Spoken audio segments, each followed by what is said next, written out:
दुनिया में पेड़ चिंताजनक दर से गायब हो रहे हैं। अकेले ब्राजील में हर मिनट फुटबॉल के 4.5 मैदानों जितना वन क्षेत्र खत्म हो रहा है।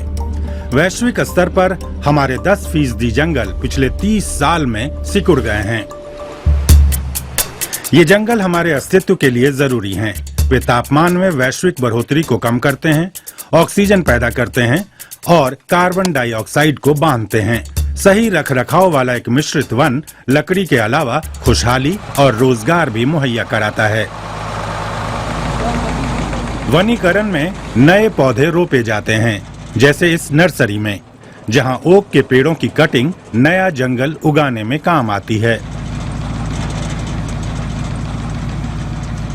तो क्या दुनिया के जंगल फिर से बहाल हो सकते हैं? 10 साल पहले कई देशों के प्रतिनिधि जर्मन शहर बॉन में मिले थे, जहां वे काटे गए जंगलों और भूक्षेत्रों की बहाली को राजी हुए थे। उस सहमति को बॉन चैलेंज कहा गया था। हर देश ने अपने लक्ष्य तय किए थे। दुनिया भर के देशों ने 2020 तक 15 लाख वर्ग किलोमीटर इलाके में नया जंगल उगाने का संकल्प लिया था।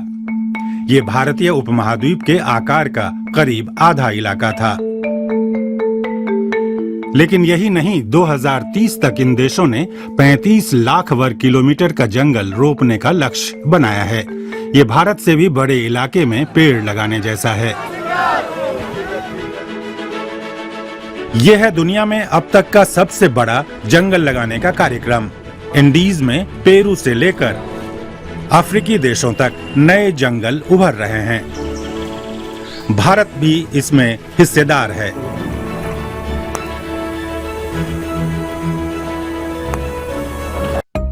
देखा जाए तो बॉन चैलेंज सिर्फ जंगल कटने की रफ्तार में कमी लाने में सफल रहा है, लेकिन हमारे जंगलों का सिकुड़ना जारी है। पिछले एक दशक में स्विट्जरलैंड से भी बड़े आकार वाला 4,70,000 वर्ग किलोमीटर जंगल गायब हो गया है। कई जानकार इस बात पर सहमत हैं कि बॉन चैलेंज के लक्ष्य हासिल नहीं किए जा रहे हैं। आंशिक वजह है जंगलों की लगातार कटाई। जंगल लगाने के अभियान से जुड़ा संगठन इस बारे में क्या सोचता है? ये एक त्रासदी है, क्योंकि जंगल की बहाली हर चीज का जवाब नहीं है। बहाली के साथ बाकी बचे जंगलों को बचाए रखने का काम भी साथ ही होगा। इस बात से ध्यान हटाने का कभी कोई इरादा नहीं था। बॉन चैलेंज में जर्मनी ने कोई संकल्प नहीं किया था। देश के 30% इलाके में पहले से जंगल हैं। हालांकि ये ज्यादातर मोनोकल्चर वाले वन हैं, इसलिए जंगलात के अधिकारी धीरे धीरे मिश्रित वन लगा रहे हैं। मिश्रित वन कीड़ों और जलवायु दबाव को सहने में ज्यादा सक्षम होते हैं और समूचे इकोसिस्टम के लिए कहीं ज्यादा मूल्यवान होते हैं, क्योंकि कई और प्रजातियां यहाँ खुद जिंदा रह सकती हैं। भूजल में वृद्धि के लिए भी मिश्रित वन कारगर होता है। मिट्टी में खाद और पोषक तत्व भी बनते हैं।